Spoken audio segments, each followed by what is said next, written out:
बाकायदा महफिल मुशायरा का आगाज करते हैं क्योंकि अज 21 फरवरी मां बोली का आलमी दिन है। इस दिन के हवाले एक दो मिनटा की गुजारिशात पेश कर सन। सीनियर सिविल सर्वेंट तारिक भट्टी साहब पंजाबी के सूझवान हैं, उन्होंने गुजारिश है कि स्टेज ते आवन ते चंद 21 फरवरी के हवाले मां बोली के हवाले दोस्तों को कुछ गुजार करें।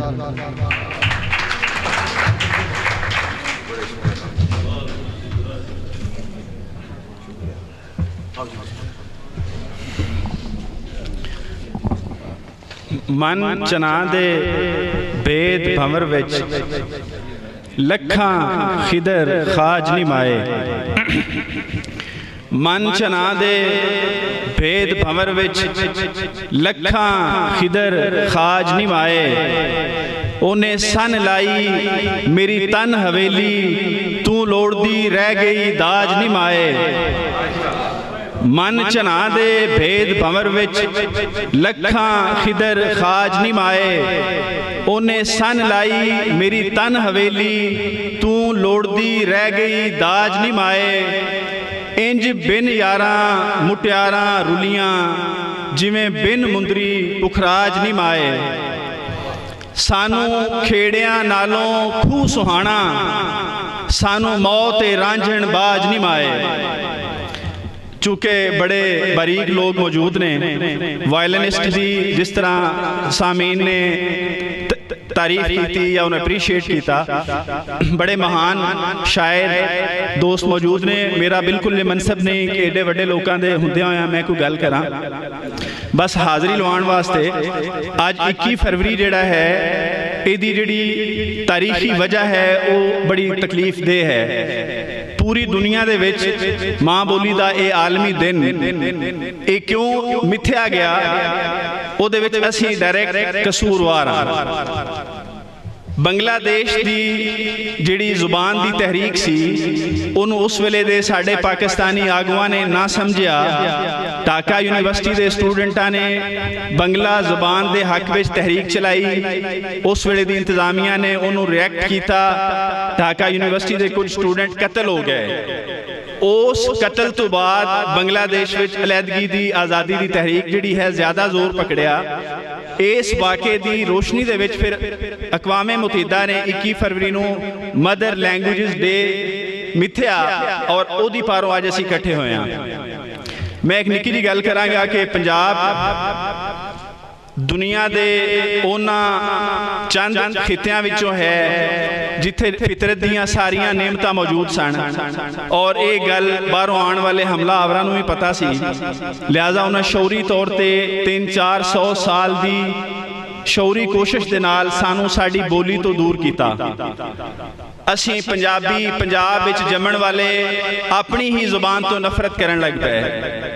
मावां अपने धीआं ते पुत्रां नाल होरना बोलियां विच गल्लां करना पसंद करदियां ने। पंजाब दुनिया का वो वाहिद बदबख्त खिता बन गया है जिहदे विच जुबान नूं अपनी जुबान नूं ओन करना शर्मिंदगी का बायस बन गया है। और जिहड़ी बोली बच गई है, ये बोली सिर्फ साडे बाबियां सूफियां संतां दी पारों या उन्हां धरती जायां दी पारों ने जिहड़े जमीन नाल अजे भी जुड़े हुए ने। और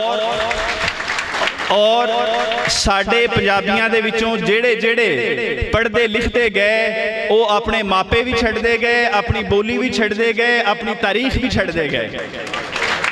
और अज दी इस शाम साडे सारियां लई जरूरी है कि पंजाब दे खेत दे विच अपने अपने पीढ़े हत्थां नाल हल फड़ के धरती नाल गल करदा वो किसान, वो आम मजदूर, वो आम पंजाबी जिन्हों अज भी अपनी बोली ते शर्म नहीं आउंदी, उन्होंने सारे असीं एक बारी सलूट करिए।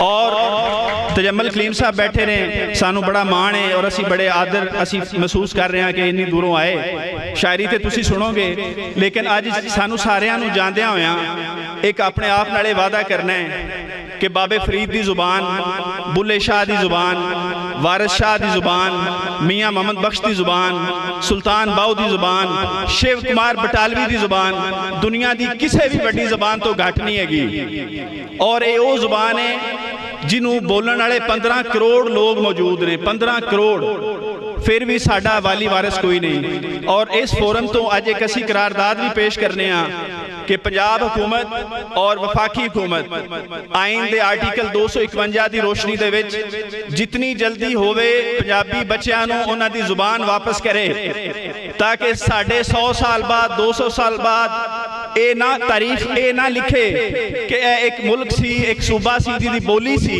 पर अज उन बोली बोलण वाला कोई नहीं रहा। ये मेरी बिनती है कि असीं अज सारे करारदाद पेश करिए और पंजाबी जुबान का जिहड़ा जायज़ हक है उहदे लई गलियां महलियां दे विच अपने घरां दे विच, और मैं अपनी धीआं भैणां जिहड़ियां बैठियां ने या जिहड़ियां अपने घरां विच उन्हां नूं भी दरखास्त करांगा कि पंजाबी बोलदिआं बच्चिआं नूं ना डकिया करो, पंजाबी बोलण लगिआं शर्म ना महसूस कीता करो। ये बुल्ले शाह ते वारिस शाह दी जुबान है। आखिर ते एक लाइन, मुल्लां ते मशालची दुआं इको चित, लोकां करदे चानना आप हनेरे नित। बड़ी मेहरबानी।